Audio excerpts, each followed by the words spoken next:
93 FM. 93 Equinox Radio. Bonjour, le Cameroun est un vrai pays des paradoxes. Depuis le lancement de l'opération Épervier, cette grande campagne de lutte contre les détournements des fonds publics, on assiste à un scénario toujours identique. Dès qu'un haut cadre de la République est accusé ou arrêté, il proclame immédiatement son innocence. Chacun jure qu'il gagne sa vie honnêtement à la sueur de son front et qu'il n'a rien à se reprocher.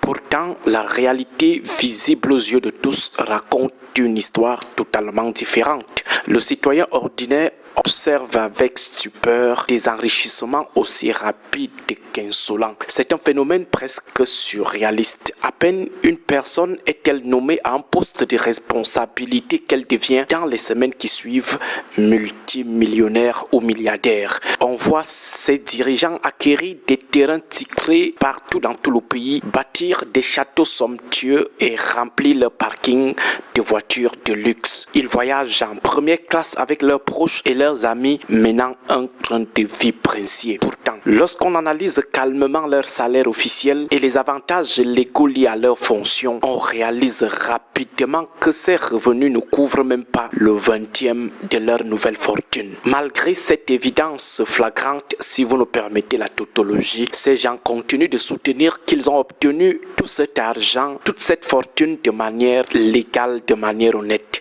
Cette situation absurde conduit inévitablement à la conclusion ironique suivante. Si tous les riches de ce pays gagnent leur vie honnêtement, cela signifie que seuls les pauvres la gagnent malhonnêtement. Le raisonnement est alors inversé de façon perverse.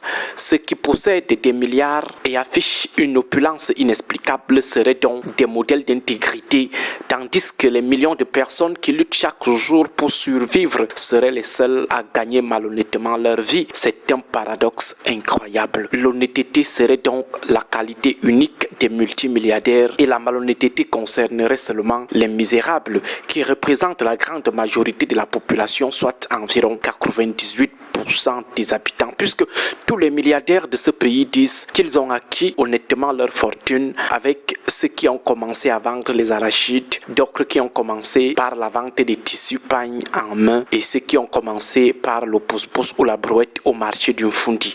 C'est formidable, aucun milliardaire de ce pays n'est devenu milliardaire de manière illicite. Au-delà de ce premier constat, un autre fait provoque un immense étonnement chez nous autres.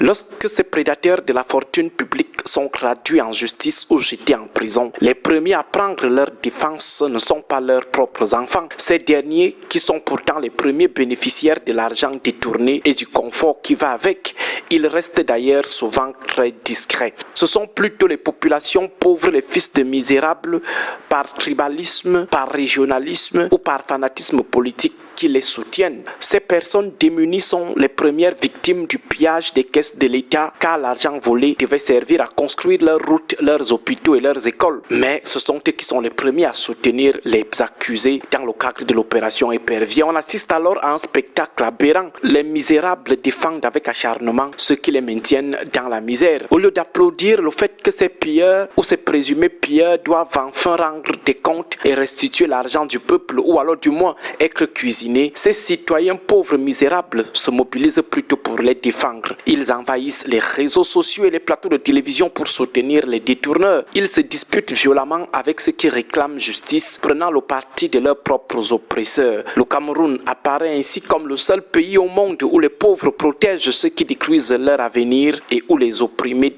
deviennent les avocats de ceux qui les écrasent. Cette réaction irrationnelle s'explique par les ravages du tribalisme et du fanatisme politique.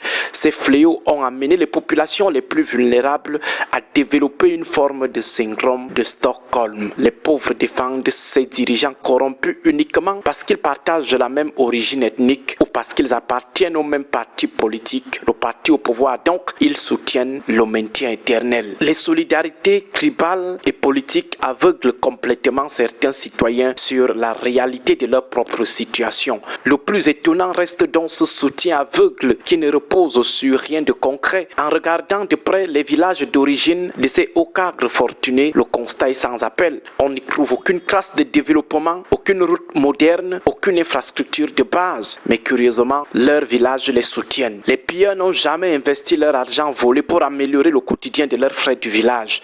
Ils ont gardé les richesses pour leur confort personnel et celui de leur famille. Mais ils utilisent les solidarités tribales comme un bouclier dès que la justice les rattrape. Le Cameroun s'impose ainsi comme le laboratoire d'un conservatisme de la souffrance, un sanctuaire où les opprimés se font les premiers défenseurs acharnés de leurs oppresseurs.